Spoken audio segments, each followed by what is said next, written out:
Bike is not a machine, it's an emotion. ஒரு bike எல்லாரோட லைஃப்லையும் ஏதோ ஒரு விதத்தில் வந்து அவங்க லைஃப்பை ஷேர் பண்ணும். அப்படிப்பட்ட பைக்கை நம்ம வாங்க போகிறப்ப அதோட power and performance, design, mileage, price, comparison, user experience, ஏகப்பட்ட டீட்டெயில்ஸை வந்து நம்ம கேதர் பண்ணுவோம். ஸோ இந்த டியூக் 200ல இந்த விஷயம் எல்லாத்தையும் பார்க்க போகிறோம். பார்த்துடலாமா?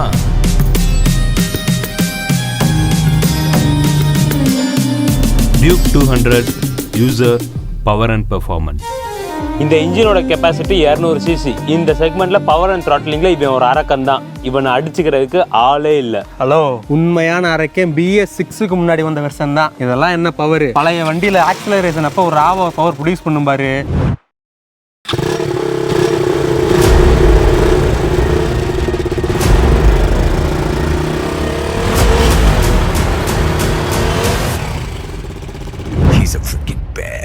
அது கூட அதை கம்பேர் பண்ணவே முடியாது. பவர் விடியா அதோட டிசைன் அண்ட் எக்ஸாஸ்ட் சவுண்டுக்கே தனி ஃபேன் பேஸ் இருந்துச்சு. என்ன BS6 அப்டேட் பண்ணதுல இருந்து பவர் கொஞ்சம் கம்மியா போச்சு. சரி, நீங்க ஒரு KTM லவரா இருக்கீங்கன்னா உங்களுக்கு பழைய டியூக் 200 பிடிக்குமா இல்ல இப்ப இருக்கிற லேட்டஸ்ட் வெர்ஷன் பிடிக்குமான்றத கமெண்ட் பண்ணுங்க. பாத்துறலாம்டா எந்த வண்டிக்கு அதிக ஓட்டு வருதுன்னு. அண்ட் இந்த வெஹிக்கிள்ல 24.7 bhp power, 19.3 newton metre torque, 6 speed transmission, single cylinder liquid cooled engine கொடுத்திருக்காங்க. இதோட டாப் ஸ்பீட் கிட்டத்தட்ட 140 வரைக்கும் போகும். பட் KTM சைடுல இருந்து 130ல லாக் பண்ணா சில ரூமர்ஸ் எல்லாம் போயிட்டு இருக்கு. அதனால இந்த வண்டியோட டாப் ஸ்பீட் லிமிட்டும் 0 to 100 எவ்வளவு செகண்ட்ஸ்ல அச்சீவ் பண்ணுன்றத இப்ப நம்ம லைவா பார்க்க போறோம். Top speedo? ஆமா, நீ தானே பண்ண போற?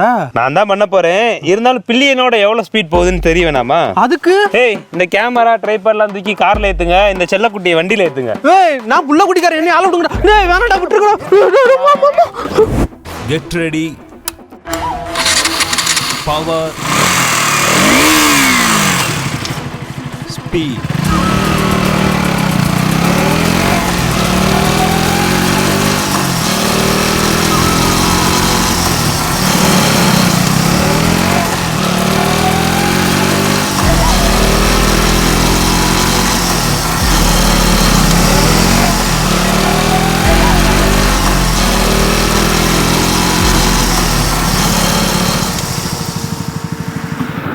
டேய், டாப் ஸ்பீட் எவ்வளவு போச்சு? 135. ஆனா அவங்க 142 போட்டிருந்தாங்க. அவங்க அப்படிதான் சொல்லுவாங்க. ஆனா 135 இந்த காத்தடிக்கிற டைரக்ஷன்லாம் இருக்குல்ல, அதை பொறுத்து வந்து 135 தான் நான் போனேன். சோ அது போக 1-2 கூட குறையும். 1-2 கூட ஆனா மேக்ஸிமம் நீ போன வரைக்கும் 135 போயிருக்கா. ஆனா என்ன ஒண்ணுன்னா, இந்த 80 kg இருக்காங்க ஒரு ஆள் அப்படின்னா அவங்களுக்கு வந்து அந்த 135ல போறப்ப அந்த வாபிள் வந்து ஃபீல் ஆகாது. இப்போ நான் வந்து ஒரு 70-75 தான் இருக்கேன். ஸோ எனக்கு வந்து அந்த வாபிள் ஃபீல் ஆகுது. பட் யாராக இருந்தாலுமே வந்து 135 இந்த டாப் ஸ்பீட்லாம் டெஸ்ட் பண்ணாதீங்க. நாங்களே ஒரு டெஸ்டிங் பர்பஸ்க்கு தான் செக் பண்ணோம். அதுவும் இந்த மாதிரி சேஃப்டி வியர்ஸ்லாம் யூஸ் பண்ணி தான் செக் பண்ணோம். அது இருக்கட்டும், இன்ஜினோட பிக்கப் அண்ட் பவர் எப்படி இருந்துச்சு? இந்த ரிலேபிலிட்டி எப்படி இருந்துச்சு? அதான் சொன்னேன்ல, பேய் மாதிரி இருக்கு இந்த வண்டி. இப்போ மற்ற வண்டியெல்லாம் 100ல போனாலே அந்த இன்ஜின் ஸ்ட்ரெஸ்ஸார வந்து ஃபீல் பண்ண முடியல. ஆனால் இந்த வண்டியில் வந்து இன்ஜின் ஸ்ட்ரெஸ் வந்து ஃபீல் பண்ண முடியல. அதனால த்ராட்டில் பண்ணுறப்ப நல்லா கான்ஃபிடென்ட்டாக இருக்கு. கூலிங் சிஸ்டம் எப்படி இருக்கு? இவ்வளோ தூரம் ட்ரைவ் பண்ணிட்டு வந்திருக்கு, இது இன்ஜின் கிட்ட ஃபீல் பண்ண முடியுதா உட்காந்துருக்கப்ப? நீயே தொட்டு பாரு. எப்படி கிளவுஸை கழட்டிட்டு பாரு. ஆனா எப்படியா? ஏய் நிஜமாடா. ஆனா பெருசா ஃபீல் பண்ண முடியல. ஆமா, இத்தனைக்கு இன்ஜின் டெம்பரேச்சர் வந்து ரொம்ப ஹையா இருக்கு. பட் இருந்தாலும் அந்த அனல் அடிக்கிறது வந்து சைடுல வந்து பெருசா தெரிய மாட்டேங்குது. சைடுல தெரியாது, ஆனா கீழே வந்து அந்த ஹீட் ஸ்ப்ரெட் ஆகும். ஸோ லிக்விட் கூலிங் சிஸ்டம் வந்து இந்த 200 cc பட்ஜெட்ல வந்து சூப்பரா பண்ணிருக்காங்க. பட் என்ன ஒண்ணுனா, நீ இன்ஜினை எந்த அளவுக்கு மெயின்டைன் பண்றியோ அந்த அளவுக்கு லிக்விட் கூலிங் சிஸ்டத்தையும் நீ மெயின்டைன் பண்ணி ஆகணும் தனியா. Duke 200 user mileage. அச்சி, லைட்டா பசிக்குது, வண்டி எடு, பானிபூரி சாப்பிட்டு வந்துருவான். போகலாம், ஆனால் பெட்ரோல் மட்டும் போடணுமே. பெட்ரோல் போடணுமா? உன்னை பானிபூரி சாப்பிட்றானா கூப்பிட்டேன்? பாகிஸ்தான் பார்டருக்கா கூப்பிட்டேன்? மச்சி, ஐயர்பங்களா பஸ் ஸ்டாண்டில் இருக்கேன்டா, பிக்கப் பண்ண வரையா? பெட்ரோல் போட வந்திருக்கேன், ஒரு 10 நிமிஷம் வெயிட் பண்ணி வந்துடுறேன். வந்து தொலை மச்சி. ATM வரையும் போகணும், வண்டி செய்யக்கூடா. எடுத்துக்க மச்சி. தேங்க்ஸ்ரா. ஆனால் பெட்ரோல் மட்டும் நீ போட்டுரு. டேய், இன்னும் டெஸ்டினேஷனுக்கு எவ்வளோ தூரம் இருக்கு? அது இன்னும் 10 கிலோமீட்டர் இருக்கு. ஆனால் இங்கே 100 மீட்டர் ஒரு பெட்ரோல் பங்க் இருக்கு. பெட்ரோல் போட்டுருமா? இவன் ஒருத்தன்டா பெட்ரோல்னு நேற்று வண்டி எடுத்துட்டு போனப்ப 100 ரூபாய் சேர்த்து பெட்ரோல் போட்டேன். அதெல்லாம் போயிட்டு வந்துடலாம். 12 seconds later. என்னடா வண்டி வச்சிருக்க? KTM பார்த்தா தெரியல. நேற்று தான் 200 ரூபாய்க்கு பெட்ரோல் போட்டேன், அதுக்குள்ள ட்ரை ஆயிருக்கு. எவ்வளோ தான்டா மைலேஜ் தருது? எவனு தெரியும். நானே வீட்டில் 50-100 பிச்சை எடுத்து பெட்ரோல் போட்டு வண்டி ஓடி சுற்றிக்கிறீங்க. உனக்குலாம் எதுக்குடா KTM? ஓட்டுறதுக்கு தான். டேய், பெட்ரோல் பங்க் வந்துருச்சு, முதல்ல பெட்ரோலை போட்டு மைலேஜ் செக் பண்ணுவோம். இப்போ 1 லிட்டர் பெட்ரோல் போட்டாச்சு. ஆமா, ட்ரிப்பை 0 பண்ணியாச்சு. ஆவரேஜ் ஸ்பீட்ல ஓட்ட போறோம், எவ்வளவு மைலேஜ் தருதுன்னு பார்க்க போறோம். ஓகேவா?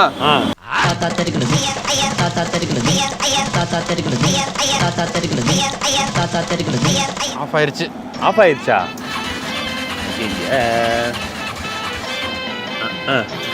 இது ஒரு கழுசடை. ட்ரை ஆயிடுச்சுன்னு நினைக்கிறேன். 30 கிலோமீட்டர் ஓடி இருக்கு. நம்ம 2 பேர் வந்தனால 30 கொடுத்துருக்குன்னு நினைக்கிறேன். சிங்கிளாலாம் போறாங்க இல்ல ஆவரேஜ் ஸ்பீட்லாம் போறாங்க அப்படின்னா 32 35 வரைக்கும் கொடுக்கும் என்னோட கெஸ் படி. இதுதான் உன்னோட மைலேஜ், நோட் பண்ணிக்க. அதெல்லாம் சரி, இப்ப ட்ரை ஆயிடுச்சு, எப்படி வீட்டுக்கு போறது? பெட்ரோல் பங்க் இல்லையாடா சுத்தி? இது ஹைவேடா விளக்கண்ண? உன்னோட வண்டி நிலைமையை பாக்குறப்ப எனக்கு ஒன்று தோணுது. வேகமா உருட்டுறா ஏலே. Duke 200 user design. நம்ம கிட்ட 3 ஜெனரேஷன் ஆஃப் டியூக் 200 இருக்கு. அது BS4 மாடிஃபிகேஷன் பண்ணிருக்காங்க, அதனால அப்படி இருக்கு.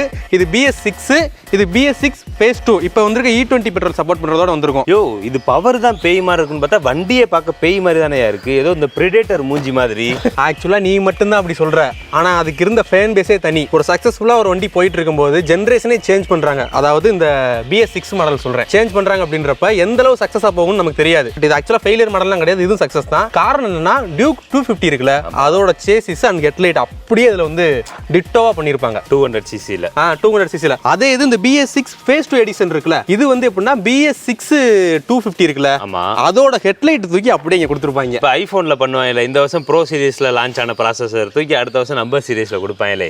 எக்ஸாக்ட்டா அதே தான். இந்த வட்ட BS6 phase 2 250 இருக்குல்ல டியூக், அதுல LCD டிஸ்ப்ளே வந்து அப்டேட் பண்ணிருக்காங்க. அடுத்த ஜெனரேஷன் டியூக் 200 அப்டேட் பண்றாங்க அப்படின்னா அதுல இருக்க LCD டிஸ்ப்ளே இதுல வரது கன்ஃபார்ம் வாய்ப்பு இருக்கு. சரி ரைட், டிசைன்லாம் ஓகே தான். இன்ஸ்ட்ருமெண்ட் கிளஸ்டர்ல எதுவும் சேஞ்சஸ் இருக்கா? ஆக்சுவலா லுக் வைஸ் பார்த்தோம்னா எந்த சேஞ்சஸுமே இல்ல. அதுல இருக்க மாதிரி எல்லாமே இதுல டிட்டோவா இருக்கும். கியர் பொசிஷன் இண்டிகேட்டர் இருக்கு, RPM மீட்டர், டெம்பரேச்சர் மீட்டர் எல்லாமே இருக்கு. பட் அதுல கொடுக்காத ஒரு விஷயம் என்ன அப்படின்னா சூப்பர் மோட்டோ மோட் அப்படின்றத இந்த BS6லயும் இந்த phase 2 ரெண்டுலயுமே கொடுத்துருக்காங்க. அதாவது என்ன, சூப்பர் மோட்டோ மோட ஆன் பண்ணிட்டோம் அப்படின்னா பேக் சைடு ABS வந்து நம்ம ஆஃப் பண்ணிக்கலாம். இந்த மாதிரி ஸ்கிட் அடிப்போம்ல, ஆமா, அதெல்லாம் யூஸ்ஃபுல்லா இருக்கும். அதை விடியா முக்கியமான அப்கிரேடுக்கு வருவோம். ஹெட் லாம்ப் இங்க வந்து ஹாலஜன் கொடுத்துருக்காங்க, அங்க வந்து LED கொடுத்துருக்காங்க. உண்மையிலே தரமான ஒரு அப்கிரேடு. ஆனா தரமா தான் இருக்கான்ற செக் பண்ணி பார்க்கணுமா இல்லையா? அண்ட் இது வந்து டியூக் 200ஓட ஹாலஜன் ஹெட் லாம்போட விசிபிலிட்டி பாருங்க. இது வந்து லோ பீம், இது வந்து ஹை பீம்.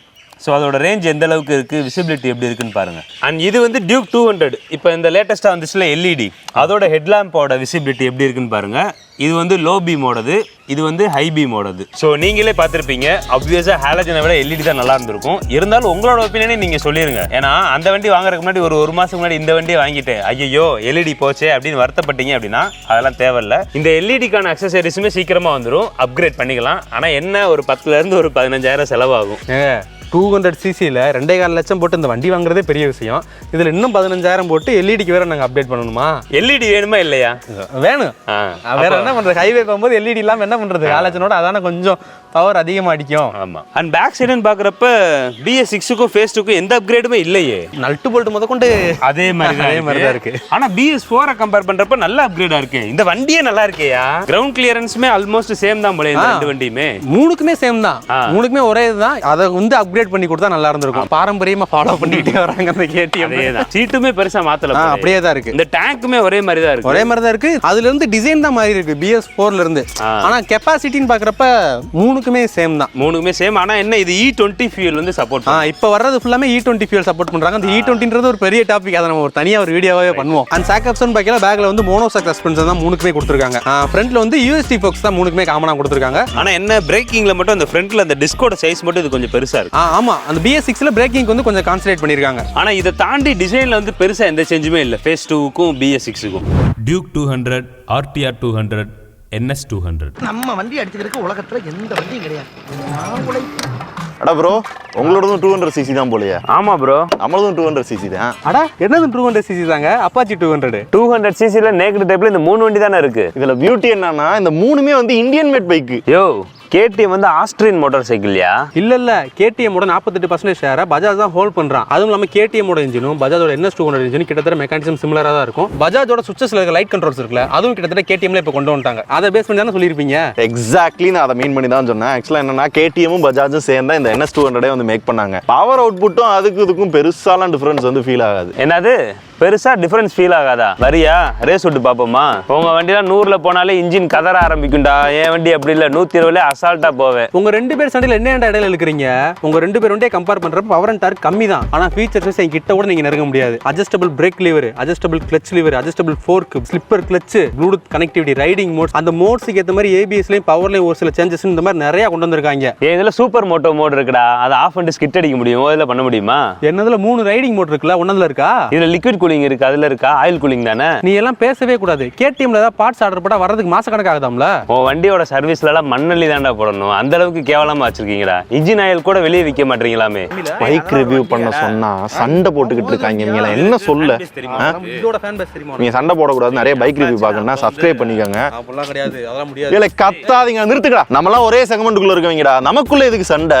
ஏதாவது ஒரு பேச்சுவார்த்தைக்கு வந்து சுமூகமா பைக்கிருவான். சரியா? உன் வண்டி எவ்வளவு? 2,42,000 ரூபாய். உன் வண்டி எவ்வளவு? 1,80,000 ரூபாய். என்னது 1,85,000 ரூபாய். இப்போ எனக்கு 200 சிசில வேணும், நிறைய ஃபீச்சர்ஸ் வேணும், அதுவும் 2 லட்சம் ரூபாய்க்குள்ள வேணும் அப்படின்னா அந்த ஆர்டிஆர் வந்து எடுத்துக்கலாம். இல்ல அதே 2 லட்சம் ரூபாய்க்குள்ள எனக்கு பவர் அண்ட் பர்ஃபார்மன்ஸ் எந்த காம்ப்ரமைஸுமே இருக்கக்கூடாது, மெயின்டெனன்ஸ் கம்மியா இருக்கணும் அப்படின்னு நினைக்கிறேன்னா NS 200 கரெக்டா இருக்கும். இல்ல எனக்கு அமௌண்ட்டை பத்தி எல்லாம் பிரச்சனை இல்ல, கூட ஒரு 50,000 60,000 போனாலும் பரவாயில்ல, நான் வந்து பிரீமியமா பார்க்க நல்லா இருக்கணும், அதே மாதிரி மெயின்டெனன்ஸும் பிரச்சனை இல்லை அப்படின்னு நினைக்கிறாங்க, இதை எடுத்துக்கலாம். டியூக் எந்த வண்டி வேணா எடுக்கலாம்டா, ஆனா சாவி வேணும்டா.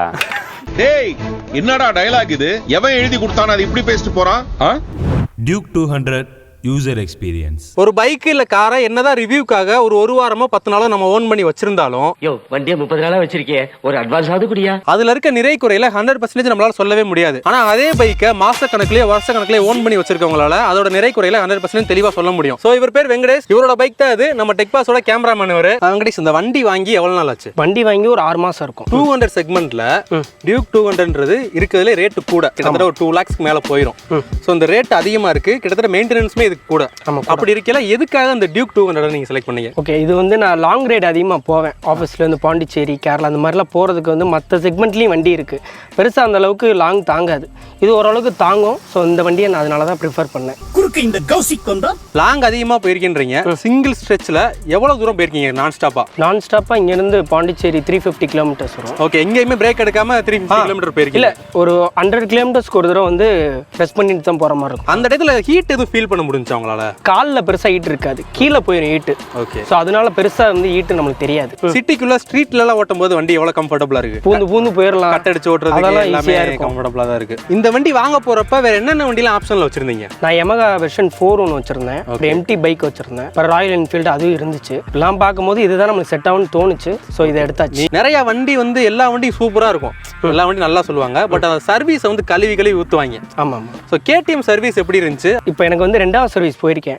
ஃபர்ஸ்ட் சர்வீஸ் விட்டேன், செகண்ட் சர்வீஸ் இது வரைக்கும் 2000 வாங்கிட்டு ஃப்ரீனால கரெக்டாக இருக்கு. அடுத்து 3rd சர்வீஸ் 4th சர்வீஸ் போகும்போது கொஞ்சம் ரேட்டு கூட வர மாதிரி சொல்லியிருக்காங்க. ஓகே, அதை பார்த்தா தான் எனக்கு தெரியும். நான் மற்றபடி அவங்களோட ரெஸ்பான்ஸ்ல எப்படி இருக்கு? அதெல்லாம் நல்லா தான் பண்றாங்க. ஸோ இந்த வண்டியில பெரிய குறை அப்படின்னா, ஒரு மைனஸ் பாயிண்ட் அப்படின்னா எதை சொல்லுவீங்க? வீட்டில் அம்மா அப்பா வந்து இது வரைக்கும் ஏறல, ஏன்னா ஏற முடியல. சாரி கார்டுலாம் கொடுத்து வச்சிருக்காங்க. எனக்கு எதுக்கு கொடுத்து வச்சிருக்காங்க? முன்னாடி லேடிஸ் ஏற முடியாது, பட் இருந்தாலும் சாரி கார்டு கொடுத்து வச்சிருக்காங்க. லேடிஸ் ஏறதுக்கு ஃபுட் ரெஸ்ட்டும் தனியாகவும் இல்லை. அப்படி இருந்தாலுமே ஏறி உட்காரலாமா? அம்மா இப்போ ஒய்ஃப்லாம் கல்யாணம் பண்றீங்க அப்படின்னா எப்படி ஏற்றி இதில் உட்கார வச்சு கூட்டு போய்? அது கொஞ்சம் கஷ்டம் தாங்க. கஷ்டம் தான். அது வந்து ஒரு மேஜரான ஒரு விஷயம், பெரிய விஷயம். 200cc bike. பிரேக்கிங் வந்து எந்த அளவுக்கு கான்ஃபிடென்ட்டா இருக்கு? பிரேக்கிங் வந்து ஒரு தடவை ஹைவேஸ்ல போய்க்கிருந்தேன், 100 அந்த மாதிரி ரேஞ்சில் போய்க்கிருந்தேன். திடீர்னு பார்த்தா ரைட்ல கட் பண்ணிட்டார். சடனா பிரேக் பிடிச்சமே அடிச்ச இடத்துல நின்றுச்சு. சஸ்பென்ஷன்லாம் எந்த மாதிரி இருக்கு உங்களுக்கு? சஸ்பென்ஷன்லாம் நல்லா தாங்க இருக்கு. ஃப்ரண்ட்ல யூஎஸ்டி கொடுத்துருக்காங்க, அது எந்த அளவு? அதெல்லாம் ரொம்ப ஆஃப் ரோடிங்லாம் பண்ணி பார்த்துருக்கீங்களா அந்த வண்டியில? பண்ணி ஓரளவுக்கு பண்ணி பார்த்துருக்கேன், ஓரளவுக்கு இருக்கிற வரைக்கும் ஓகே தான். கேடிஎம்ல இன்னொரு ஒரு விஷயம், பர்டிகுலரா இந்த வண்டியா இல்லை எல்லா வண்டியும் அப்படிதான் இருக்குமான்னு தெரியல, ஏறி உட்காந்தோடனே ரோடு ரொம்ப கிட்டக்க தெரியுது. அதாவது முன்னாடி எதுவுமே இல்லாத மாதிரி தெரியுது. ஒரு பிரேக், ஒரு எமர்ஜென்சியா போற முன்னாடி ஏதோ ஒரு வெஹிக்கிள் போயிட்டு இருக்கு, சடனா பிரேக் அடிக்கிறாங்க அப்படின்னா நம்ம அடிச்சோம் அப்படின்னா நம்ம மூஞ்சி தான் போய் மோதும் போல. இது எல்லா வண்டியிலும் அப்படிதான், 390லயும் அப்படிதான். இப்படி இதை விட ரொம்ப கட் பண்ணி கொடுத்துருப்பாங்க. நம்மளுக்கு கொஞ்சம் பயமா தான் இருக்கும் அந்த ஓட்டம். அதான் இல்ல, ஹெல்மெட் போட்டு போனாலுமே அது பயம் இருக்கதான் செய்யும். எனக்கு பிரீமியமான பைக் பிராண்ட் வேணும், அமௌண்ட்டை பத்தி கவலை இல்லை, மெயின்டெனன்ஸை பத்தியும் கவலை இல்லை, மைலேஜை பத்தியும் கவலை இல்லை, ஆனா எனக்கு பவர் அண்ட் த்ராட்லிங்ல எந்த ஒரு காம்ப்ரமைஸுமே பண்ணக்கூடாது அப்படின்னு நினைக்கிறவங்க இந்த வண்டியை வாங்கலாமா? தாராளமா வாங்கலாம். 200cc செக்மெண்ட்ல இந்த வண்டியோட பிரைஸ் கொஞ்சம் அதிகம் தான். இந்த வண்டியோட நான் 6 மந்த்தா டிராவல் பண்ணிக்கிறேன். அப்படி பார்க்கும்போது இந்த வண்டியோட பவர் அண்ட் பர்ஃபார்மன்ஸுக்கு நான் கொடுத்த காசு ஒர்த்து தான் ப்ரோ. ஆனா என்ன, இந்த பிரைஸ்க்கு வந்து கொஞ்சம் TFT display, slipper clutch, Bluetooth connectivity இந்த மாதிரி கொஞ்சம் விஷயத்தை வந்து கொடுத்துருக்கலாம். அப்படின்னா 250 எடுக்க வேண்டியதானே? அது 2.25 லட்சம். இதுக்கே வீட்டில் செருப்பால் அடிச்சாங்க. உனக்கு ரிவ்யூ முடிஞ்சிடலாம், கிளம்புறேன் போ பண்ணிட்டாங்க கேமரா வச்சுக்கிட்டு.